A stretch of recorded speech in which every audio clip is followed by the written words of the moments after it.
Hello ladies and gentlemen, and we are back with another 007 Bond movie review, and today we'll be reviewing the very last Roger Moore Bond film, 1985's A View to a Kill. And before we get into the actual review, and of course before we get into the cast, let's get into a little bit of history.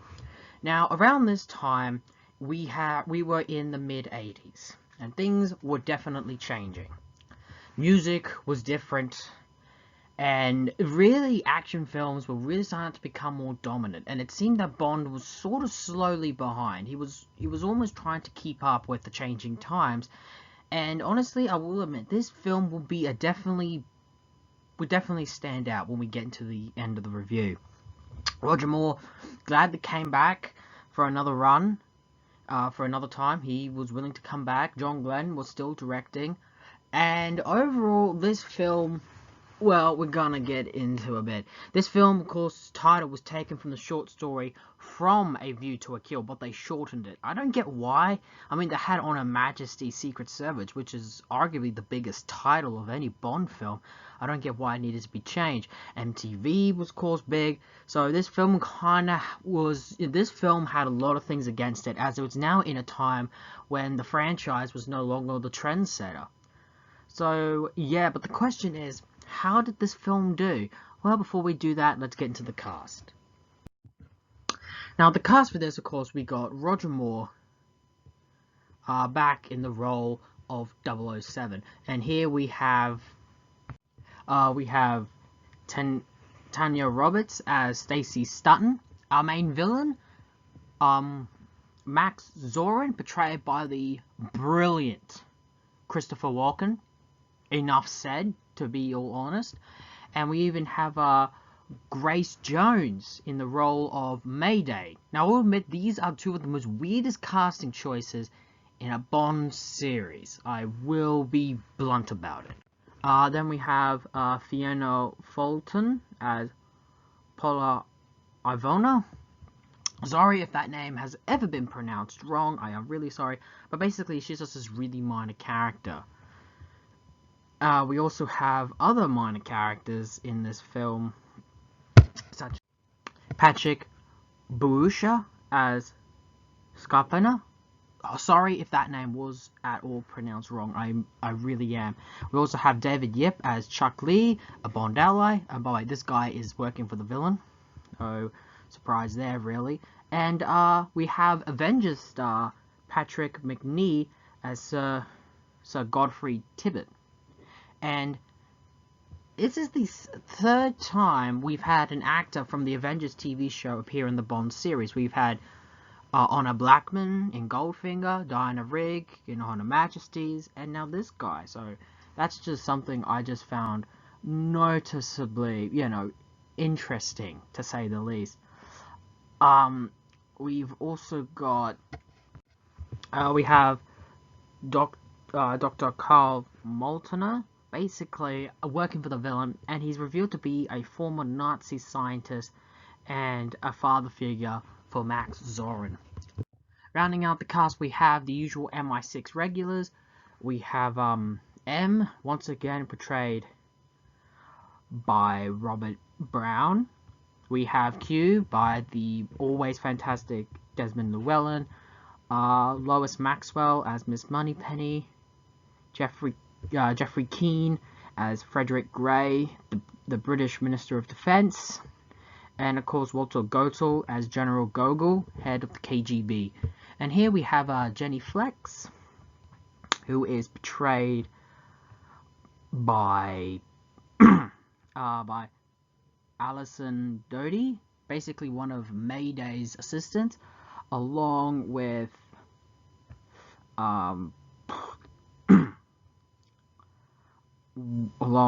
sorry, just get this list. I need to start seeing an eye doctor. Now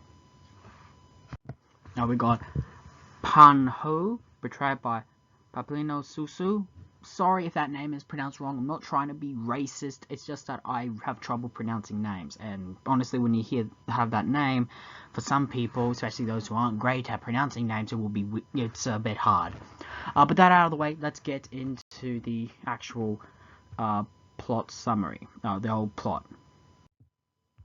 We begin with the usual gun opening, the usual gun barrel openings with Roger Moore back in his 7th appearance, making him the only Bond to serve for that many films. However, he's not the longest serving Bond in the number of years. I believe Daniel Craig has now taken that spot. We begin with Bond pretty much sent out in Siberia, who is going through the snow locating a dead body, which is revealed to be basically the body of a former agent, 003, to recover a microchip. We then get this really, I guess, fun opening, but also a bit of a drag, and I'll explain a bit more of that. It's a fun scene because first he's going on by skis trying to avoid, all these guys chasing him. He does a few cheeky little Bond tricks, and eventually starts snowboarding once he's lost his skis, and basically he makes a snowboard out of this destroyed, I guess ice bike, I guess what you call it, and starts snowboarding.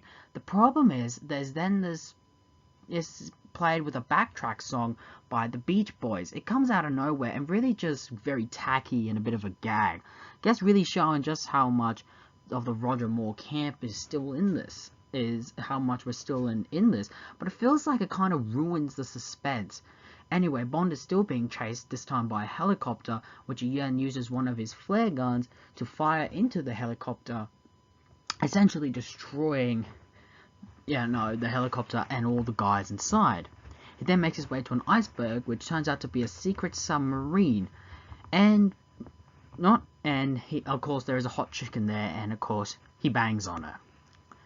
And I will admit, I find that scene, it's fun, but as soon as it gets to the girl bit, I'm kind of out of it, because Roger Moore's age will become a huge problem for this film, which we'll get into later. We then get into the main title song of the film, called, which is, of course, the music is, the song is called A View to a Kill, and is performed by Duran Duran. And this song is very catchy. It's often in many people's top 10's favorite Bond songs, and honestly, I just really, just dig it. It's a really fun, energetic song. Some people might say it's a bit out of place, and it was one of those songs to really choose to do really well on the Billboard's top Hot 100, this song. And I don't disagree, it's a really fun, catchy song. When that's end, we then get back to MI6, where Bond does the usual Moneypenny scene. And here's a few things we need to address. First off, Roger Moore has considerably aged. It is very, very noticeable. He's no longer the suave, young, sophisticated man that honestly every Bond needs to be. And what's sad is they don't even acknowledge his age or have it written into the plot, which would have been great, to be all honest. Also, Lois Maxwell is no longer what she used to look like. It's very, very, very, very noticeable, to say the least. After the usual Moneypenny scene, Bond then enters M's office, where Sir Frederick is there along with Q. They then analyze the microchip that Bond has taken and establish it is to be a copying of one designed to withstand an electromagnetic pulse. Again, microchips was something that was permanently huge in the 80s. And they managed to pretty much realize that the microchip is an exact copy of theirs, but also that it was made by the government contractor Zorin Industries. Realizing that maybe either Zorin's involved or someone in his organization, which, to be honest, let's be fair, it's always gonna be the CEO in a Bond film that is usually running the show. When is it never? Anyway, realizing that, they then go to races that are being shown, and here they are secretly spying and observing Max Zorin, who is an adamant horse racer, and his race proves to win, which of course wins the race, but it suddenly loses control, and to everyone's shock, it is Mayday who makes it stay tamed. They then also meets a fellow contact by the name of Godfrey Tibbett, a racehorse trainer, also as another occupation of his. Now he believes Zorro's horse is drugged, although no tests have been proven, and they all seem to come back negative, so there's no drug or steroid. Though despite that, and Bond seeming convinced, he then goes to meet a French contact, a private detective, who informs Bond that Zorin is holding a horse sale. But they're still puzzled as to how the hell these horses seem to be winning, as they're not really that graded breeded horse, but also they do believe the horses have been drugged, but no tests have come up. So we are left with a few questions, but honestly very boring questions, and we don't get to how this is going to really affect or play into the plot. And just as this is happening, the French contact is killed, and Bond ends up chasing the assailant through the Eiffel Tower, as this place is being taken on the Eiffel Tower. And it's a really fun scene, but it also feels very tired. And honestly, that's what I describe nearly all the action in this film. Exciting, but tired. It then leads to Bond losing the escape, as he's closely trying to chase the assailant, and it's revealed to essentially be Mayday. And I like how Max Zorin is out there with all this chaos and helps Mayday escape. But I want to also point something, is that there's an obvious stunt double. Very obvious. The chase is fun, especially when Bond's chasing with a car and is constantly getting, smashed and being, made into little. It's fun, but it's also obvious. Eventually, Bond is apprehended by the police, but he is quickly taken out. He then reveals what he's learned to tell to M, even though M is pretty much scolding him for doing all this. With this, they then realize they have to infiltrate Zoldan's estate horse sale that he's doing. Just as this is happening, Tibbett helps him get into the event. As to Hilary Smythe, a very wealthy man, and Tibbett as his chauffeur. He then meets, of course, the female assistant. He meets also Max Zorin's essentially right-hand man, and essentially he infiltrates the place, gets to know the people that are there, does a bit of investigating work. But he is also puzzled by a woman who rebuffs him, and he's also found out that it's a woman who has a check who has been written by Zorin to her for $5 million. That night, he and Tibbett do some more investigating around Zorin's establishment, and when they go to investigate through the horse stables, they find out is a secret way to enter a laboratory, where it turns out Zorin has been implanting adrenaline-releasing devices into the horse, which can be, which Bond says, with a remote control that could be implanted into either both a whip or a cane. And you forget, Zorin had a cane during the opening when they were at the racetrack. However, when they realized that, they then, of course, have to dodge a few obstacles, such as beating up a few thugs, followed by trying to get back to his hotel room without getting caught, which ends in a very unsettling scene of Bond having sex with Mayday, which is honestly the most disturbing thing I've ever seen, but also arguably the only true stunt Roger Moore did in this film. This, of course, then followed by Max Zorin figuring out who Bond is, and this would lead us into a rigged horse race, where he is placed with Bond being essentially forced into a car, knocked out beside Tibbet, who is killed, and they then take a car to have it be pushed into the water, and essentially is attempting for Bond to drown. Bond gets out, but before he could swim to the surface, he sees that Mayday and Zorin are there. And this is perhaps the first time ever a villain actually sticks around to make sure the villain gets killed. And in order for Bond to, survive with no air, he then sucks the air out of the car's tires, which is very ingenious. I'm not sure if that's plausible to actually work, but it is a very ingenious way to actually survive, which I really like. Of course, Mayday and Zorin do leave, thinking that Bond has drowned, and Bond gets away. We then see a scene that kind of reminds me of Goldfinger,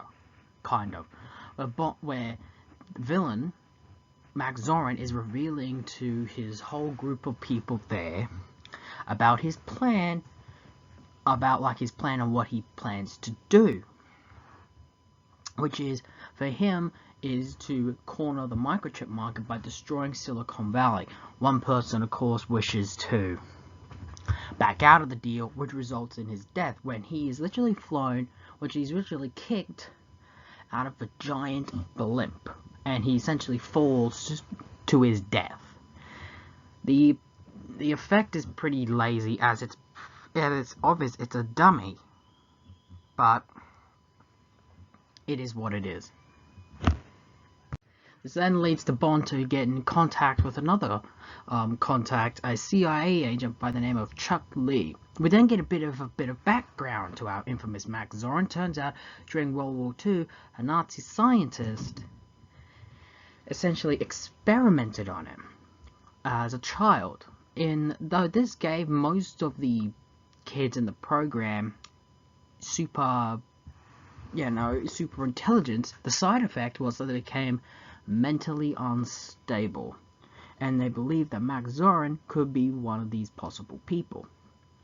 We also need to point out that Max Zorin was actually in league with the KGB, and there was a scene where he cut ties with them, and it's a really fun scene. It really just shows Max Zorin really just does not care. Honestly, Max Zorin for me takes the cake of being Bond's most psychotic, most deranged, and most uncontrollable villain of the entire series. We then follow with Bond essentially going undercover to essentially investigate Max Zoil's oil rig nearby. However, this results in a fellow KGB agent that was there when Max Zorin excommunicated himself from the organization gets killed in a very graphic way. As Bond escapes, he comes into contact with another KGB agent that was there, and it turns out that KGB agent was Paula Ivano, and it turns out that she and Bond have a past. Now, I would have liked to be blunt here. I don't really think this character should have existed. For me, it would have made far more sense to bring Agent XXX in for this scene.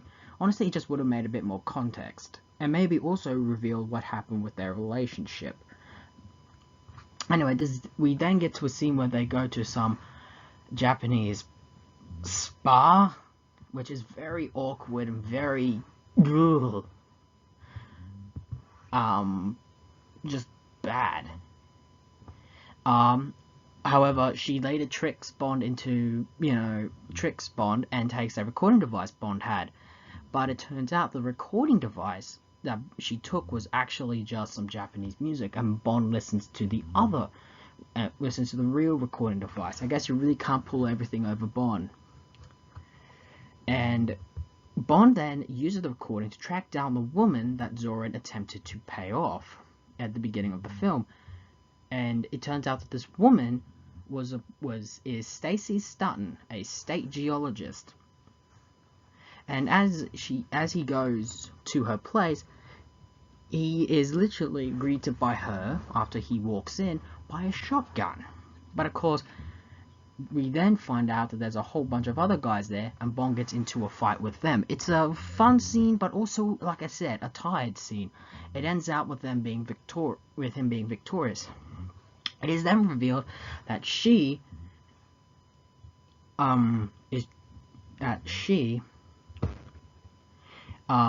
discovered that Zorin is trying to buy her family's oil business and has pretty much left her broke. I love the scene how the two have a camaraderie and almost like a father-daughter relationship. And honestly, this is a relationship they should have had for the film, but we'll avoid that obviously.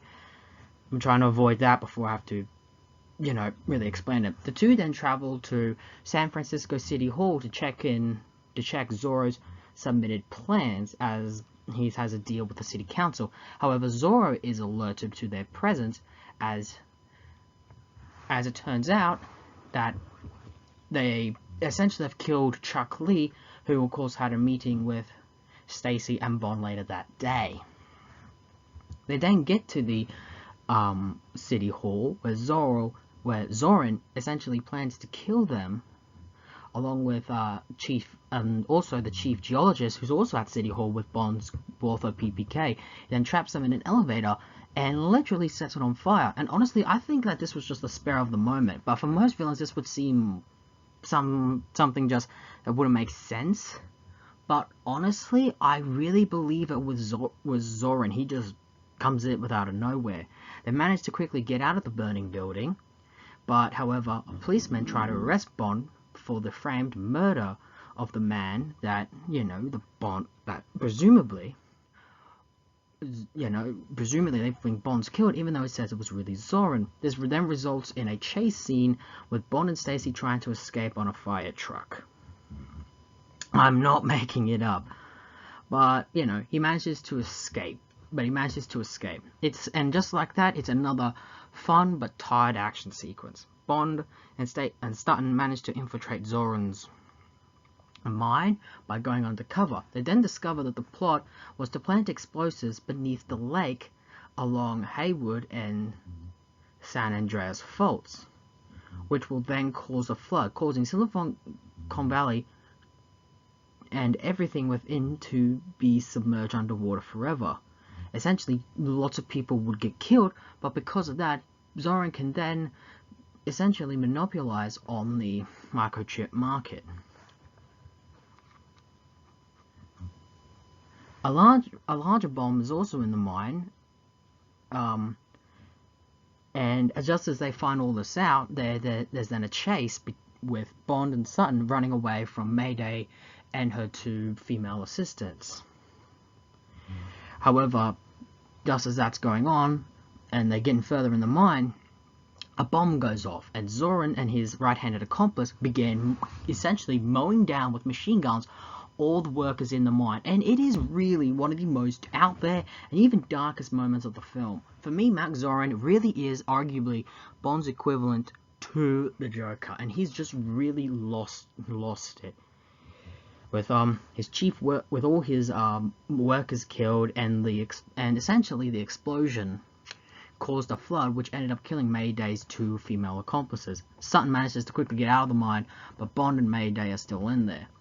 Mayday, feel guilt by the betrayal, helps Bond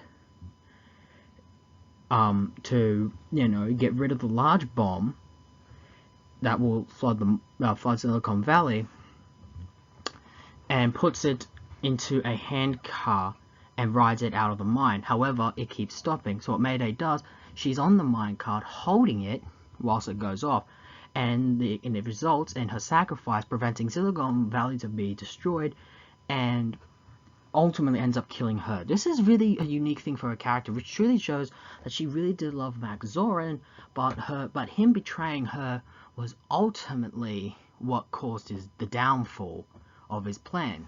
What can you say? Hell hath no fury than a scorned woman. However, it's not over yet, as Zorin and his two accomplices, the Nazi scientist and his chief assistant, Scarpin, see Stutton and abduct her. Bond quickly grabs onto the airship's mooring rope.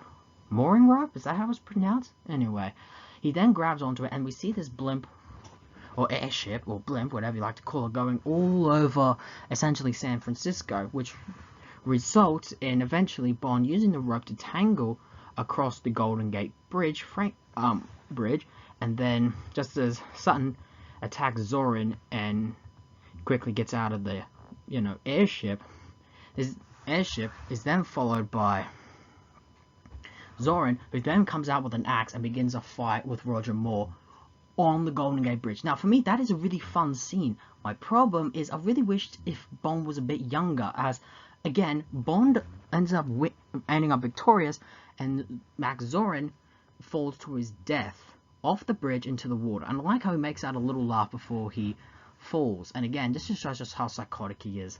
However, just as that's happening, the Nazi sergeant plans to get some dynamite and throw it at Bond. However, the airship then moves, where he drops the dynamite and it then explodes in the airship, killing the Nazi scientists and pretty much anyone in there. But Bond and Stacy manage to survive. We then get the last scene where General Goebel is at M's office along with Sir Frederick, awarding Bond the Order of Linen for foiling Zorin's scheme. However, they don't know where Bond is. But thanks to Q's special gadget, which we saw in the very beginning of the film, as they go to Stacy's place, we reveal that Bond is with Stacy in the shower. You heard me right. A 58-year-old with essentially a girl in her late 20s. Jeez, has Bond aged. And there we end the film with the last of the Roger Moore Bond film era. A View to a Kill is often considered by many to be one of the worst Bond films in the series. And of course, as we know, I have been ranked this film, and it is in the bottom 3 of my worst films. Now, I don't find it to be a terrible film per se, but for me, it does share a lot in common with, for me, Man with the Golden Gun. At least there's some good action in this film compared to that, but again, what they all share in common, though they are fun, it feels tired. The plot is also a bit lame as well. It's pretty much Goldfinger, but let's replace the gold and put in microchips. Let's keep up to date with the 80s, which makes it very dated for me. Roger Moore as Bond really is noticeable. He's old, and he's no longer believable in the fights or any of the stuff he does. His moments where he charms the girls, or any women to be honest, is just cringeworthy. Other than that, Christopher Walken for me is a really fun and entertaining villain, and takes the cake of being the most psychotic villain in the Bond series. Even if you hate this film, it's worth watching just for Christopher Walken's performance. And honestly, for me, Christopher Walken is a person who's definitely known for being in bad films, but gives really great performances. Also, Mayday is a very memorable villain. Again, the main villain and essentially henchwoman in this case are essentially some of the most fun and entertaining moments of the film. And Stacy, however, she is arguably considered by many as the worst Bond girl, and I have to agree. She's just... First off, they have a woman for me who doesn't even pull off of being a geologist. She doesn't even remotely look the part. She is definitely, compared to Roger Moore, is definitely not age appropriate at all. Not even close.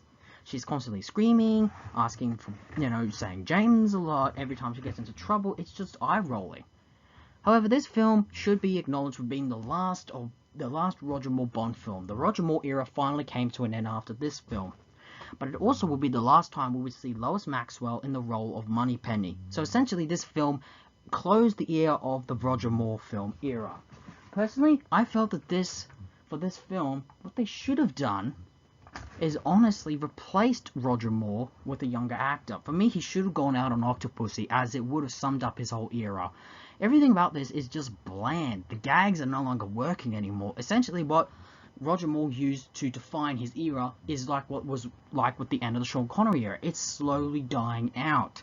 There's no more fun. It's bland. It's a drag. There's no fun left in his films anymore. By the time you get to this one, I will be honest. However, I will admit I can have some fun a bit, and honestly, it continues the curse of when an actor finally does his last film in the franchise, it's honestly not a very good way to go out. Honestly, I really would recommend this if you really are a hardcore Roger Moore fan. But also, if you really want to see Christopher Walken in a Bond film. And that alone, for me, is just bizarre casting choice. Hell, David Bowie was even considered for the role of Max Zorin. Luckily, they did get Christopher Walken, who for me, I just felt could have easily pulled this role off. And there we have it. That was A View to a Kill, released in 1985, and was the last of the Roger Moore era. When that film came out, even though it did pretty well at the box office, it didn't do well critically, and was the usual mixed to negative reviews. However, there was some praise towards Christopher Walken as Max Zorin, but a lot of the criticism, of course, went to Roger Moore, for they felt he was too old by this point. And, however, he must have heard it, or maybe he just finally felt it was time.